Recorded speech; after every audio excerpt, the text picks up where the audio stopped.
Hello po, ito po ang ating Payong Friends uli. Pag-uusapan po natin ay medyo nakakahilo. Kasi po, sa araw-araw na lang ng buhay natin, kinalakihan na natin ang Pinas, tanong pa rin ng tanong ang mga tao. Pag mag-a-apply ka, o may gusto kang kailangan, tanong sa'yo, ID, ID, ID, ID. Bakit po ganun? Magbigay ka na ng isa. Isa pa daw. Isa pa daw. Nakakailan ng pa isa-isa yan eh. Kulang na lang isama mo sa bahay mo nang mapatunayan mo na ito talaga ako. Dito ako nakatira. Yan lahat ang impormasyon sa akin. Napakadami po. Bakit po hindi tayo gumawa ng isang ID na lang na lahat ng impormasyon nandoon po? Sample po natin. Sample lang ha. Baka magustuhan lang po. May pangalan po, Republika ng Pilipinas. May litrato. O, pogi. O, maganda ba? Pogi. O, kung sino ka man, ikaw na yan. Lagyan po natin ng pirma. Tapos, lagyan po natin ng, kunyari po, passport number. Ang passport number po, laging same na lang yan. Huwag na natin paulit-ulit, pabago-bago number. Kung pwede naman, tuwing every 5 years, 10 years, pwede naman baguhin. May pangalan, birth date, location, kung saan inaproba niyang ID mo, kung Luzon, Visayas, Mindanao.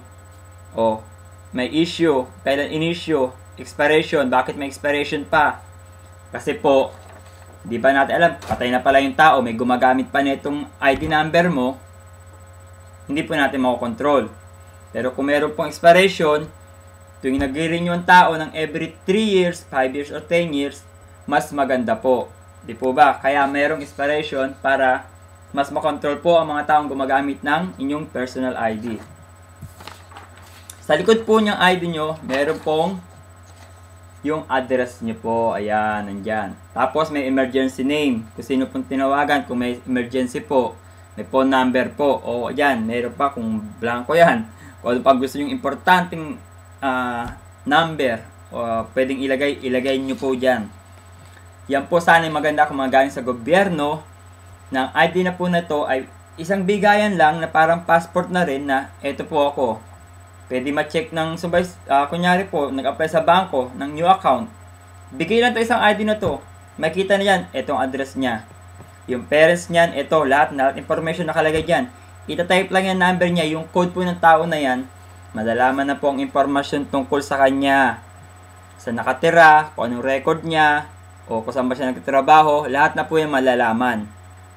Kasi yung ID na po na yan, pag nag-apply ka sa trabaho, yung information mo, may i-record nila sa trabaho, papasok din yan sa computer, lahat na pinupuntahan mo, hingiin yung ID mo na yan, isang ID lang, alam na impormasyon sa'yo. Sa bahay mo, may naghahanap, wala ka doon, o baka may nakukulong ka sa bahay, hanapin lang yung pangalan mo, yung information mo, yung huling pinuntahan mo, kung sa huling trabaho, lahat malalaman. Kasi nga, meron tayong matinding ID o personal identification na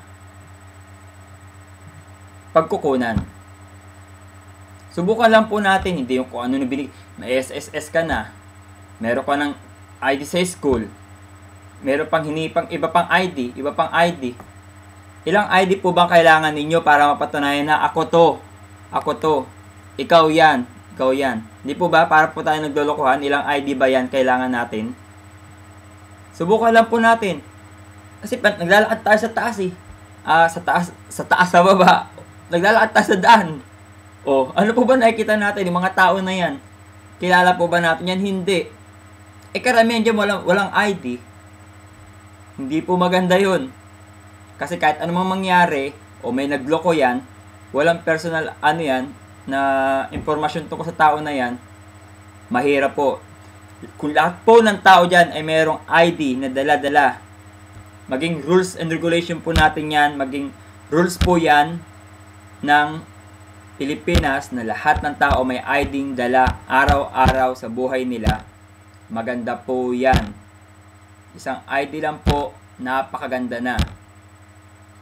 Sinabing wala siyang ID, hingiin mo lang yung pangalan niya, itawag sa government office, ito ang pangalan niya, ito daw ang code number niya, lalabas lahat ang impormasyon doon kung totoo yung mga pinagsabi ng tao na to. Kung nakulong ka nga, may nahuli ka ng pulis, sabi lang yung pangalan mo pwede ka magbigay ng pangalan, kahit anong pangalan. Makikita ba sa computer yan? Wala namang record sa computer. Kaya gawan po natin. Subukan lang po natin. Mahalin nyo. Balang araw, may ID ka na rin.